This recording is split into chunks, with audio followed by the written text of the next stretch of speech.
এইটা বাঁশের কেল্লা সহ জামাতের অনেকেই কাট করছে। আমি দুঃখজনক যে এরকম কোন সময় হতে পারে না।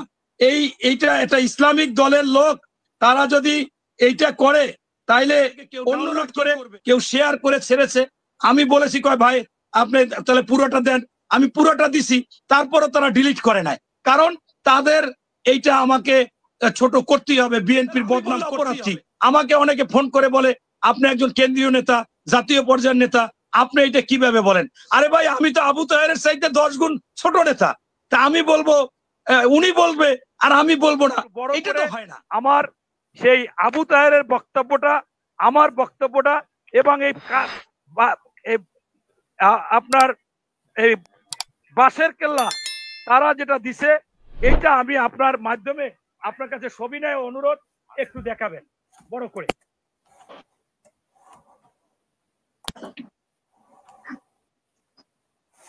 কে করবে এই কাজ? প্রত্যেকটা কর্মী করতে হবে, কর্মীকে উদ্বুদ্ধ করতে হবে, কর্মীদেরকে পাগল করে ফেলতে হবে। পাগল না হলে যে পা ধরতে পারবে।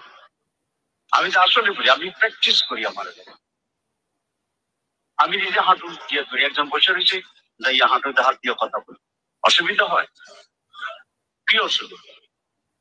আমি তার হাঁটু দিয়ে যদি এমপি হই, 5 বছর আমার হাঁটু দিতে থাকবে, কি বলেন আপনি?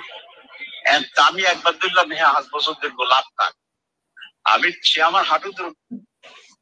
এরপরে আপনারা দেখলেন যে এইটা, আর আমার বক্তব্যটা হচ্ছে এই জামাতের, আমি এই প্রেস ক্লাবে যখন নায়িকা গায়িকা তারা একটা মানববন্ধন করলো যে জামাত যদি আসে আমাদের এই সমস্যা হবে, পরের দিন উনি বিবৃতি দিল যে তোমরা সিনেমা করবা, নাটক করবা, চাকরি করবা, কোনো আপত্তি নাই। তাইলে আপনারা ইসলাম বললেন না, মানুষকে এই ইসলাম দিয়ে ধোকা দিয়ে না। চামচিকেও একটা পাখি, ইগলও একটা পাখি, উনি একজন শিক্ষক, উনি ওনার কাছে শিক্ষা নিতে হবে।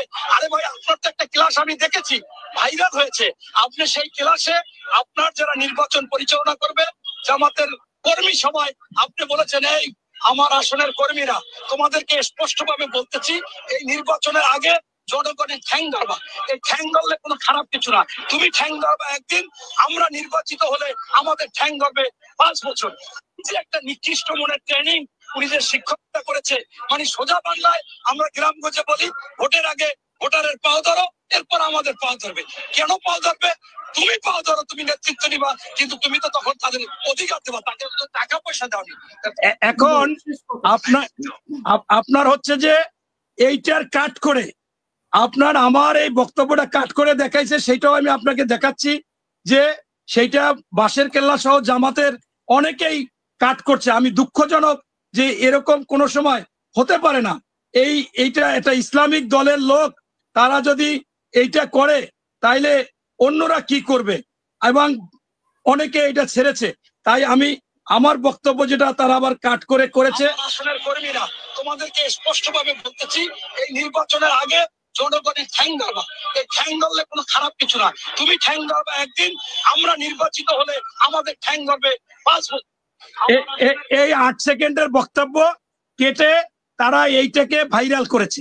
অতএব আমি তীব্র নিন্দা ঘৃণা জানাই, থুতু মারি তাদের প্রতি যে ইসলাম দাবি করে আমার ওইখানে খণ্ডিত বাঁশের কেল্লা দিয়ে তারা, বাঁশের কেল্লা হচ্ছে জামাতের এই যে বিভিন্ন আইডি, এক একজনের শিবিরের 10টা 12টা 15টা আইডি, এই আইডি মূল মাথা হচ্ছে বাঁশের কেল্লা। বাঁশের কেল্লা যেটা ছাড়বে সবাই এটা ছাড়বে।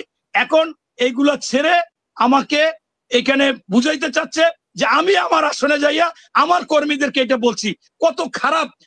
একজন নায়েবে আমির তিনি বলেছে, সেই কথাটা আমি ব্যাখ্যা দিয়েছি, সত্য কথা বলেছি, সেইটাকে কাট করে আপনার নায়েবের আমিরও আমি একটু ছোট দেখাইলাম, মানে মূলটা উনি আরো বেশি কথা বলছে, কর্মীদের সাথে কথা বলেছে, আমি মূল বিষয়টা ওখানে তুলে ধরেছি, সেইটাকে আমার ওইটুকু কাট করে যে আমার আসনের কর্মীরা তোমরা এখন ঠ্যাং ধরবা, নির্বাচিত হলে আমার ঠ্যাং 5 বছর ধরবে।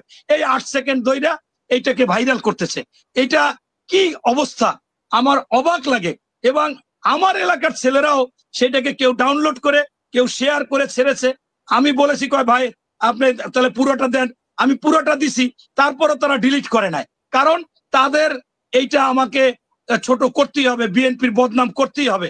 আপনার কোরিয়াতে কে কোথায় ধর্ষণ হয়েছে সেইটা বিএনপির নামে চালাই দিচ্ছে, এরকম অহরহ চালাই দিচ্ছে। আমার এত আজকে খারাপ লাগছে যে এই জামাতের অনেক লোক এই আপনার রামপুরাতে আপনার বনশ্রী আল রাজি হাসপাতালের চেয়ারম্যান জামাতের রোকন কামাল সাহেব, সে আমাকে একটা ব্লাব দিয়ে ওই জায়গায় ডাইরেক্টর করবে, খুব লাভ হয়, 15 লাখ টাকা নিছে, নিয়ে এখন দেখি সেখানে লস, দেউলি হয়ে গেছে। এখন এরকম 5 জনের সাথে প্রতারণা করেছে, অথচ এরকম আপনাকে যদি আমি প্রমাণ দিই, এটা আমার নিজের দিলাম, আপনার হচ্ছে যে তারপরেও আজকে এরা, আমি বক্তব্যটাই সত্য কথা তুলে ধরেছি।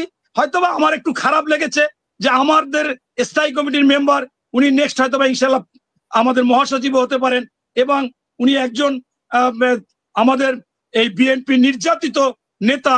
সেখানে মনে করেন যে আপনারা জানেন উনি গোপনীয়ভাবেও সাংবাদিকদের সাথে কথা বলতেন, একসময় উনি গুম হয়েছে, সেইখানে তাকে নিয়ে এই ধরনের একটা কথা, এইটা একজন ভালো মানুষ বলতে পারে না। সেই হিসেবে আমার লাগছে বিধায় আমি এটা তুলে ধরছি যে উনি কিরম শিক্ষক, এই দেখেন এই শিক্ষক।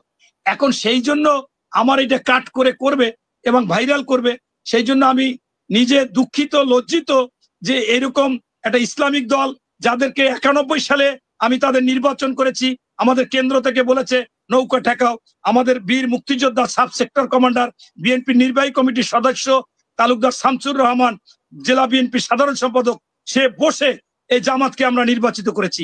96 সালে যখন আলাদা নির্বাচন করেছে আমরা 3 গুণ ভোট পেয়েছি। এরপরে আবার 2001 সালে তাদের নির্বাচন করেছি, 8 সালে নির্বাচন করেছি, 18 সালে নির্বাচন করেছি। এখন আমাদের একটা সত্য কথা তুলে ধরলো সেইটা সহ্য হবে না, বলতে পারবে না, তারা কোনো কিছু মানতে পারবে না। তাহলে তো আমি দেখতেছি যে এই বাংলাদেশে এদের জন্য থাকাই দায় হবে। এরা ওই যে কয়েকজন মুফতি আপনার করেছে যে এরা যদি ক্ষমতায় আসে, অন্যরা আসলে বাংলাদেশে মানুষ থাকতে পারবে, কিন্তু এরা আসলে কিন্তু থাকতেও পারবে না, এই কথা কিন্তু বলেছে আপনার।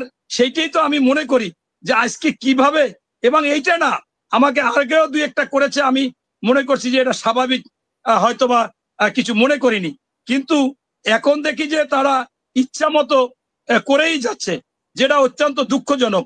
একজন মুফতি আপনার এই যে দল ক্ষমতার মধ্যে আসে, আল্লাহর কসম করে বলেছে মানুষ নিঃসন্দেহে ঘুমাইতে পারবে না, তারা ঠিক মতন খাবার পাবে না। কিয়ামতের আগ পর্যন্ত মনে রাখবেন জামাত ইসলাম ক্ষমতার মধ্যে আসতে পারবে না।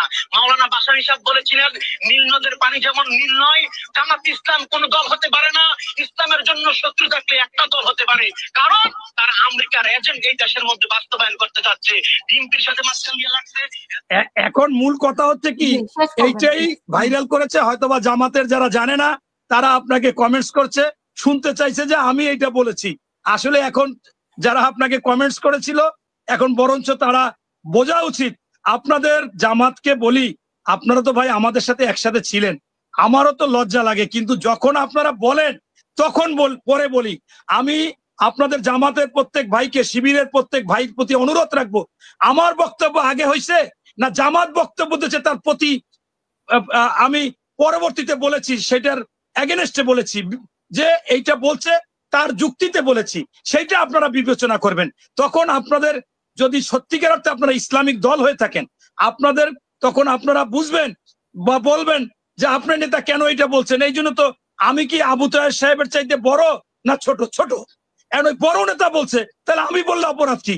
আমাকে অনেকে ফোন করে বলে আপনি একজন কেন্দ্রীয় নেতা, জাতীয় পর্যায়ের নেতা, আপনি এটা কিভাবে বলেন? আরে ভাই, আমি তো আবু তাহেরের চাইতে 10 গুণ ছোট নেতা, তা আমি বলবো উনি বলবে আর আমি বলবো না, এটা তো হয় না। বরঞ্চ উনি বলবে না, একজন শিবিরের ছেলে বলবে বা একজন ছোট পর্যায়ের ছেলে বলবে, কিন্তু সেইটা তো উনরা বলতেছে। উনরা এ পর্যন্ত যতগুলো কথা বলতেছে, আমার তো একটারও যুক্তি পাচ্ছি না, খুঁজা একটারও যুক্তি পাচ্ছি না। এই যে ডক্টর আপনার শফিকুল ইসলাম মাসুদ, সে বলল যে যারা পিয়ার মানবে না তারা কোরআনের সাথে বেইমানি করবে। কি শহীদের সাথে বেইমানি কি? পিয়ার কোন দেশে কি সব, এটা গণতান্ত্রিক দেশ আপনার, তাই তো একটা দল হয়তো বাকশাল, এই বিভিন্ন মত থাকবে বিধই তো বিভিন্ন দল, এটাই তো স্বাভাবিক। 50টা আসবে, 40টা মত মিলবে, 10টা মিলবে না, এটাই তো স্বাভাবিক। তার মানে এরকম কথা বলা হবে? এরকম কথা বলা যায়? এবং এই আবু তাহের কিন্তু একেবারে ওপেন জনসভায় বলেছে যে এই জনসভা আল্লাহ করেছে। এটা কি বলা যায়? বলতে হবে আল্লাহর রহমতে আমরা করতে পেরেছি, আল্লাহ আমাদের রহমত করেছে। আবার বলে যে এখানে কি মনে করেন ফেরেশতা নাই? এখানে ফেরেশতাও এসেছে। এই কথা বলা মানে কি? আমি এই সোবহানবাগ মসজিদে নামাজ পড়ে বের হয়েছি, বাইর হওয়ার পরে স্বাভাবিক পোশাক আমার, এখন হঠাৎ করে দেখি যে ওই জনসভার লিফলেট গুলো দিচ্ছে, 2-3 জন লোক দিচ্ছে নর্মাল। তা আমি চিন্তা করলাম যে এই যে শুনি যে জান্নাতে যাওয়া যাবে দাঁড়িপাল্লায় ভোট দিলে, তাইলে এদের কাছ থেকে একটু জানি। তা আমি এমন ভাবে কথাটা বলেছি, উনি মনে করছে আমি একজন সাধারণ। আমি বললাম যে ভাইজান কি এটা দিচ্ছেন? কয় যে আমাদের জনসভা হবে। আমি কি ভাইজান জনসভায় যদি যাই কোনো ফজিলাত হবে?